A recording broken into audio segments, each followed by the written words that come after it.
Esența zilei de Cosmin Chelcea.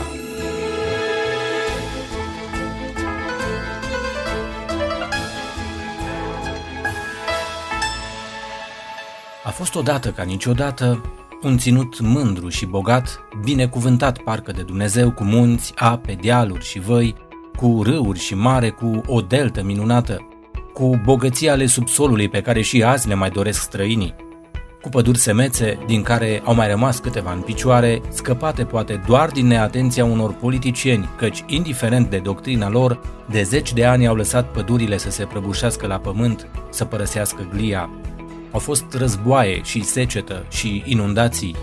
Au murit oameni în lupte, în revolte și revoluții pentru adevăr, dreptate și libertate.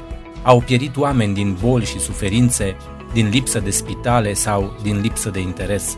Au fost și ani măreți, iar istoria consemnează despre figurile marcante care au iubit acest neam și au protejat această țară. Am avut domnitori și regi și regine. Am avut președinți. Am fost și liberi și în dictatură. Cei mai vechi dintre noi pe aici să ne amintim de toate acestea, căci la orele de istorie, profesori dedicați ne-au vorbit despre ele. Să ne amintim de regele Mihai în fiecare 5 decembrie cu un pios omagiu. În 2020 se împlinesc 3 ani de la plecarea sa dintre noi.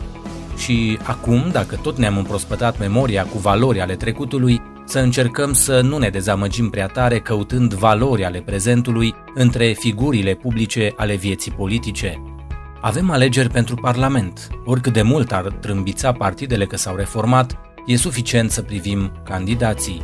Sunt și nume noi și formațiuni noi, dar ce acces vor avea la cuvânt, la opinie și la acțiune? Într-un sistem public și politic învechit, cum să faci altfel lucrurile? Poți să faci lucrurile mereu în același fel și să te aștepți la rezultate diferite? Tu de-al cui ești? Dacă răspunzi la această întrebare indicând un nume cu sonoritate, e ca și cum ai dat parola potrivită. Credeam că a dispărut politica de gașcă, dar ea este miezul tuturor legăturilor instituționale prin om de partid sau rudă sau marionetă. E trist, nu? Suntem în decembrie, dar nu în 1989. A apărut între timp un virus și ne-a șters memoria. Nu mai știm de idealurile de atunci. Până una alta, minciuna a fost ridicată la valoare de adevăr și a fost proclamată prin mass media drept noua realitate. Ați fost pacient în spitalele din România? Ați avut pe cineva drag în suferință și v-ați izbit de sistemul de sănătate bolnav de atâția ani?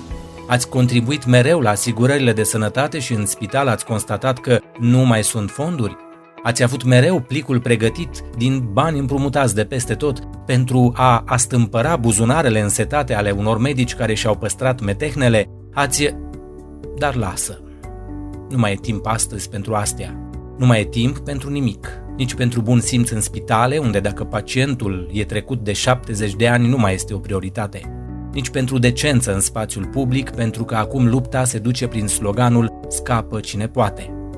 Azi sunt sărbătoriți voluntarii de pretutindeni. Este o zi internațională dedicată lor. În România, majoritatea locuitorilor ar trebui felicitați, ar trebui considerați voluntari. În România, cetățenii construiesc spitale moderne și necesare prin donații voluntare. Cetățenii rezolvă probleme ale administrației care e ocupată, poate, cu licitații sau cu contracte. Cetățenii salvează păduri, voluntari în organizații de mediu, oprind camioanele care răpesc copacii din România. Cetățenii donează efectiv lunar din salarii și pensii bani pentru stat, iar statul pierde mereu banii, căci prea puține lucruri sunt rezolvate. La mulți ani voluntarilor de pretutindeni.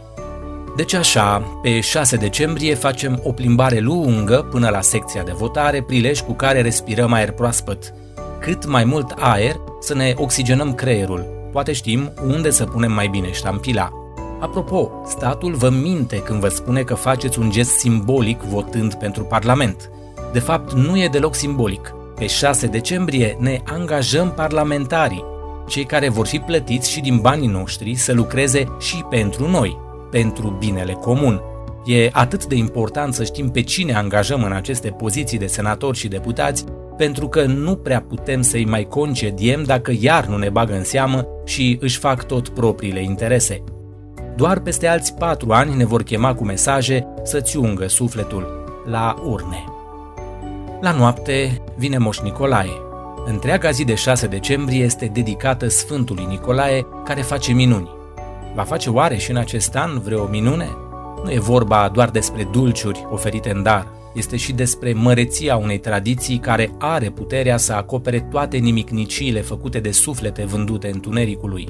Nu poți anula emoția din zor de zi când copiii mai mici sau mai mari își vor controla ghetele și vor găsi cu toții câte ceva. Pentru că în codul nostru genetic de români, încă nealterat și nevirusat, e scrisă această bucurie de a face daruri. Iar primul dintre darurile noastre păstrate din moși strămoși e bunătatea. Încă sunt mai mulți oameni buni decât răi și ignoranți. Sunt Cosmin Chelcea. Pe mâine. Esența zilei de Cosmin Chelcea.